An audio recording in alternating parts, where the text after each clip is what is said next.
In this campaign, I will proudly put my record against his every day.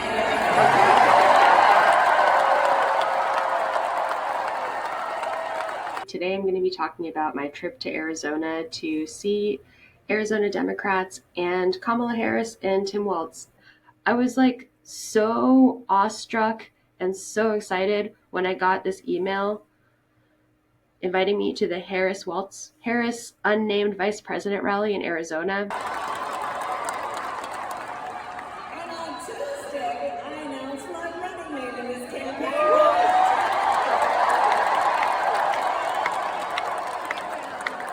I literally could not even. So I had to pull over, and then I immediately responded yes.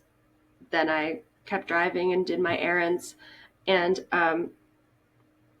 so then I that was on like Thursday before they announced the vice president, and I was really hoping Senator Mark Kelly would be the vice president because he's an astronaut. He co-sponsored the Chips and Science Act, which created a domestic semiconductor infrastructure, and I also helped elect him in Arizona in 2022 with the Arizona Democrats coordinated campaign. And we also, in that election cycle, elected Chris Mays as Attorney General, Katie Hobbs as the governor, some other people as well, just Aaron Fontes as Attorney General, Democrats all up and down the ballot in Arizona. And so I was really excited to go to this Arizona rally in Phoenix. I booked a hotel. It was kind of in a sketchy area of Phoenix, but I didn't spend hardly any time there because when I got to Phoenix, I got there, I went to my hotel, I went to Glendale where the event was happening, and volunteered there. 15 to 19,000 of my closest new pro Kamala, totally mobilized, hype friends. I ordered tacos, and then I just went to sleep for 6 hours because I was so exhausted from the day. But it was a really exciting day. When I went to the event center, I was actually volunteering first. I have never been to Phoenix before, though I'm a Suns fan because I like Kevin Durant, and Kevin Durant was on the Suns for a while. All of my favorite NBA players have now just gone to different teams, and it's impossible to keep up with them. But I do like Phoenix because I have been in the Arizona Democrats working with them for 2 years. Arizona has an amazing vibe for politics. It's a little bit hostile, I guess, in a way, because the tension between the Republicans and Democrats is pretty intense. But for some reason, independents and Democrats have been aligned with Democratic leaders. So they have this huge, I guess you could say, demand for Democratic leadership in Arizona right now. But it's kind of a moderate Democrat, like a John McCain style politician, because John McCain's from Arizona and is a moderate Republican. And he was famous for his bipartisanship with, for example, Senator Ted Kennedy, who is my senator when I worked and studied and lived in Boston. So I really like that about Arizona politics. And I think that it's something that's very unique to there. I think it's really cool as a Democrat that they've flipped Democrat in the past 2 election cycles. And it's due to various different factors, but they also have a lot of exceptional Republican politicians as well, some of whom actually have endorsed Harris and Walz for president. So when I went to the event center after an afternoon of volunteering in literally 105-degree temperature,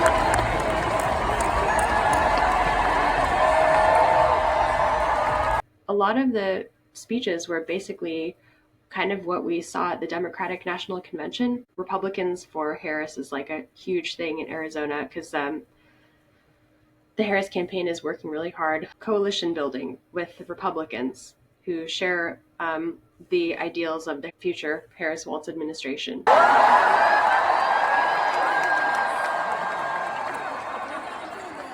are going to do this.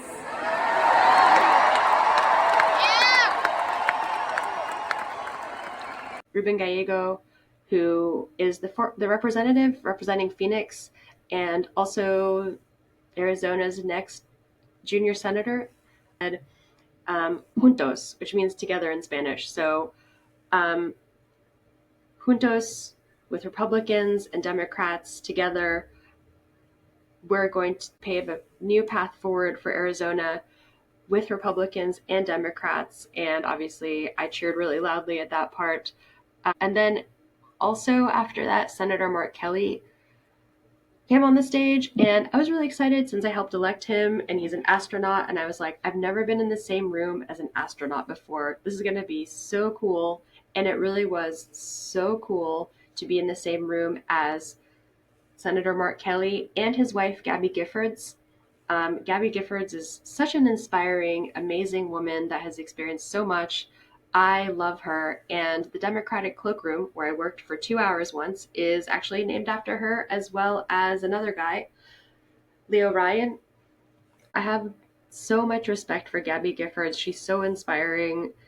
Her life is kind of like a testament to what women in politics face every day on the job. I actually read the statistic once that workplace violence is actually higher for women than for men. So that's just another reason I'm really excited about potentially changing the way that society thinks about women by electing a woman president in Kamala Harris.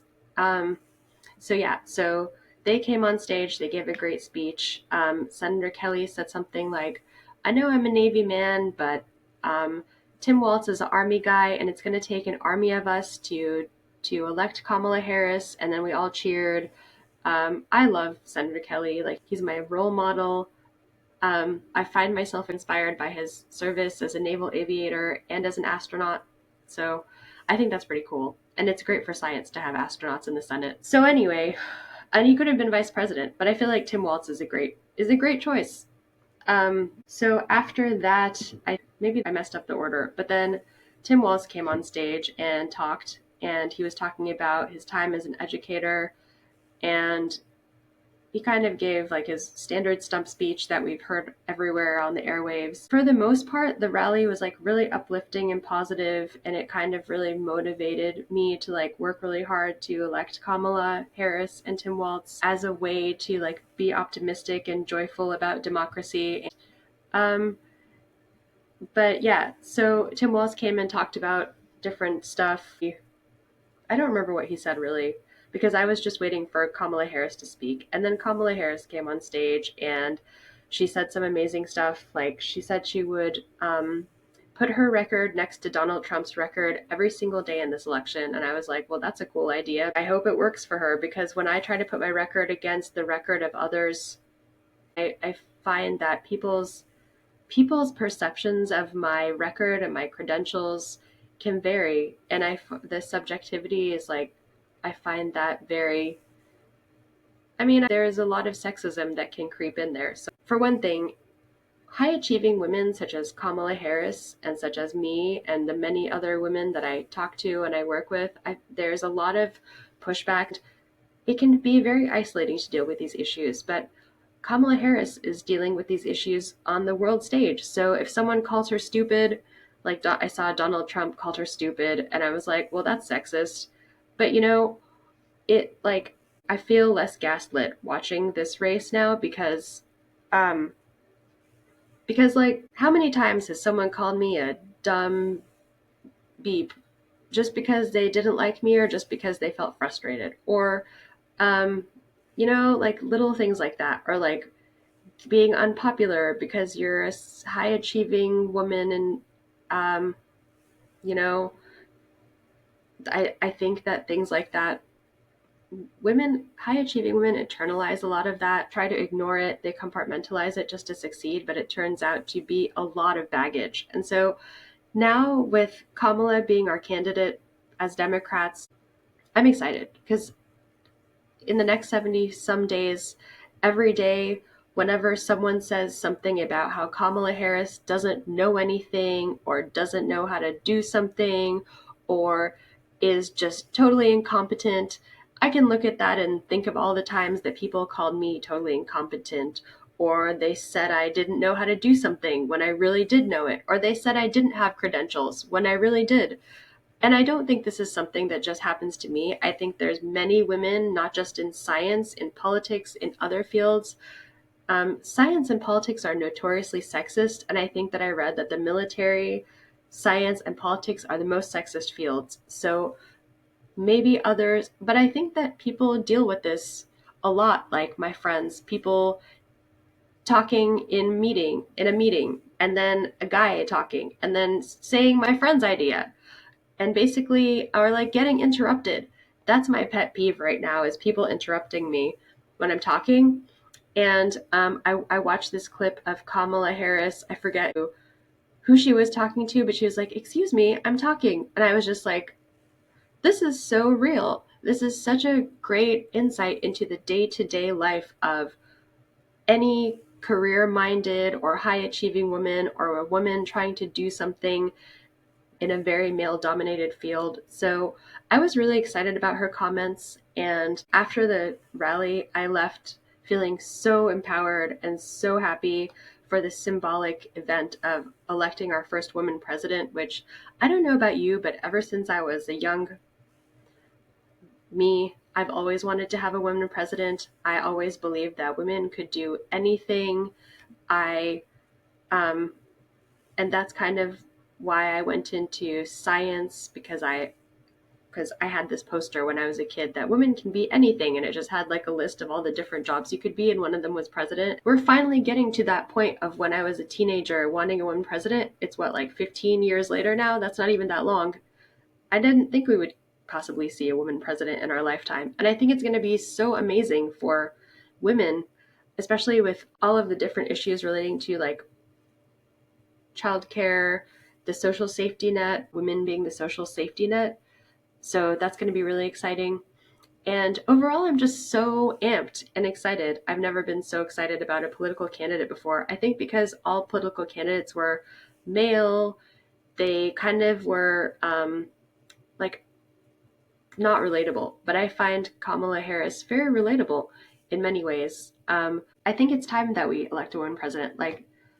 And that's why I worked on the Nikki Haley campaign as well. So I'm really psyched about this. And I can say that I'm only more psyched about it after going to this Harris-Walz rally. You took time out of your busy lives. You found babysitters, you took time off work. So I definitely recommend going to a political rally. I'd never been to a political rally before. I'd organized several political events in college when I worked on political campaigns, but they weren't on this level. Definitely, I now understand why people hold political rallies, because they're a great way to get PR, get people amped about your topic, get your sound bites out. These days, people take social media footage, which I tried to put in some social media clips of my rally that I went to. There was a point at the DNC where I forget who it was. I think it was one of the people it was one of the people speaking there. They told everyone at the DNC, the Democratic National Convention, okay, for this part of the Democratic National Convention, we're all going to take our phones out and we're going to create a video and then share this video. And I think they were chanting something. So there's great opportunities for user generated content at political rallies now, because that's what we were all doing the whole time. We're recording this historic event. And I think it's really amazing how much digital technologies have advanced. In 2009, I went to President Obama's inauguration in Washington, D.C., and I was lucky enough to get tickets from my member of Congress because I'm from a red state and I knew no one would want to go to Obama's inauguration. So I had my cell phone there. We took a few pictures, but it was nothing. Cell phones were nothing, not as advanced as they are now. It was really incredible. Literally, we were recording the whole thing. I am really short, so I really had to crane my neck to and hold my hands up really high to record the videos that I did. But it was still better than the Obama inauguration because I could not see a thing there. And the only thing I remember is Obama messed up the oath. And I was like, who is this person talking? And then they just already messed up. And it was actually the president. So I don't know if that counts as being in the same room as the president. I don't think it does. But yeah, So yeah, so that's everything. That was my experience going to the Arizona political rally. I would love to go to other political rallies, but what I really loved about this rally, and I think maybe I'm unique, is that it wasn't one of those rallies where you just yell about how much you hate Donald Trump, because that doesn't get you very far in politics, yelling about how much you hate the other person. I think that the thing that I like that Kamala said about Donald Trump is not the exact argument, but this idea of like keeping Donald Trump in check as like someone with like toxic masculinity, which I voted for Donald Trump in 2020 actually for a variety of reasons. And if you want me to do a video on why I voted for Donald Trump in 2020, I'm happy to do a video about that. I wrote about it in my book, Science X Marketing. It was a very complex decision to make as a Democrat, but for me, it was the best choice. And in 2016, I voted for Gary Johnson. He was running against Hillary, but I guess my views make me different than a lot of voters. But what I really don't like about political campaigns is when they just smear the other person, because I really want to know what the candidate does for me. Like, what are the issues they care about? Are they the issues that I care about? Like, I have several issues that I care about a lot, and if the candidate vows to fight for me on those issues, they have my vote. If they can inspire me and motivate me through their words and be a good example of leadership, they definitely have my vote. I only vote for candidates who can do that. And I think that being president is a really hard job, but I think it's also one of those things that if you are going to be president, you have to be a good leader for like the whole US and world. And it's not a decision you should take lightly. I vote for people that I think could be my role models. And I think that's not a weird thing to say about electing a president, because you're electing someone to make decisions for the next 4 years for the whole US. So you have to make a decision that fits your ideas and your wants for the next 4 years, whatever priorities matter to you. So yeah, I'd love to hear your thoughts about anything related to the election or the role of science in this election. There's a lot of different places that Kamala has already talked about science. She's talked about climate issues, especially, you may know that Arizona has a lot of extreme temperatures. I definitely experienced their extreme temperatures, and we all stood outside in the 105-degree weather. It was quite hot outside. We were all kind of feeling woozy, but we just drank water and poured water on ourselves and gave out water to everyone. And the water itself got hot. Like, it became as hot as like tea, because it was literally 100 degrees outside. And Kamala talked about climate. She talked about the fact that her mom is a biomedical scientist. And I actually watched the rally yesterday at the exact same location with Donald Trump and RFK Jr. And it was really interesting, because I think I've gotten the full Arizona political landscape now, because I went to the rally, the Democrat rally, and then I watched the Republicans rally there. And it was really interesting. So, and I think that there's a lot to say about the role, all three candidates and their role in the discussions of science in the public sphere and also in science policy. I actually thought it was really interesting and also really cool that RFK Jr. and Donald Trump talked about several biomedical research areas that they would have as priorities if elected, things like autism research. And it was a really interesting rally. I'm one of those people that I watched the entire RNC. I watched the DNC as much as I could. I will just watch like political content just because I like it, just because I live and breathe politics, and I also love science. There's so much more to say. We could talk about this forever, and we will be talking about this forever for the next 70 some days. So I should also mention I founded Scientists for Harris, and I'll include a link in the description box below if you're interested in learning more about Scientists for Harris. Basically, what we're doing is highlighting the accomplishments of Kamala Harris and the Biden-Harris administration on science issues to remind voters what's at stake in this election, scientists, voters, because I think that many people might choose to sit out this race because they don't like Donald Trump or something, or they just don't want to vote, they don't care. But basically that's giving away your power to cast a vote for science. So yeah, thanks for watching my YouTube. Make sure to subscribe. I definitely will be thinking about politics a lot, even if I'm not going to be talking about it on YouTube. Thanks, and I'll catch you later. Have an amazing day.